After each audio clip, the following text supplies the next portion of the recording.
three orientations that companies have: market orientation, sales orientation, product orientation.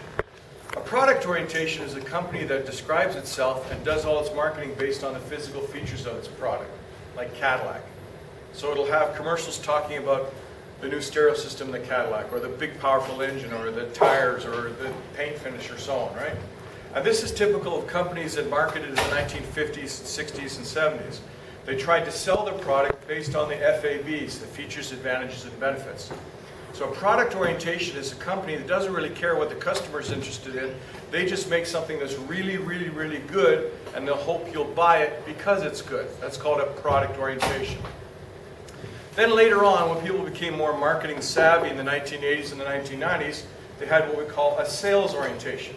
So a sales orientation is you walk up to somebody and you say, hey, I'll tell you what, give me $200 now, give me $199 a month, and you can have this. Wait, well, no.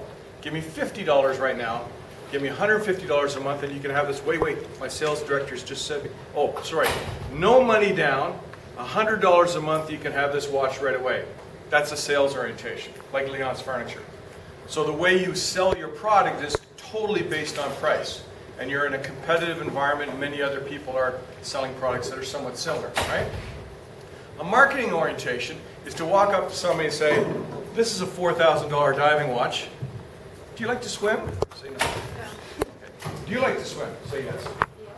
Do you ever go skin diving in the Caribbean? Scuba diving a little bit? And so you ask some questions of the customer and try to find out who would actually be interested. And then once you find someone that are interested, then you can talk about the product and the features and so on. So that's a little bit more mature way of selling something.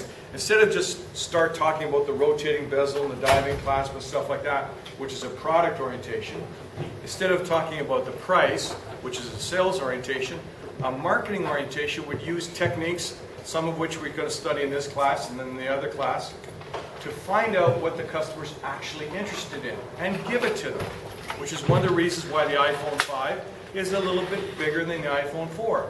Because so many people are thinking, well, should I get a small tablet? Should I stick with the phone, etc.? They know the more people are looking at things this way, they're looking at YouTube videos, all kinds of video-based content, and it's easier to see on a little bit larger size screen. That's an example of a market orientation.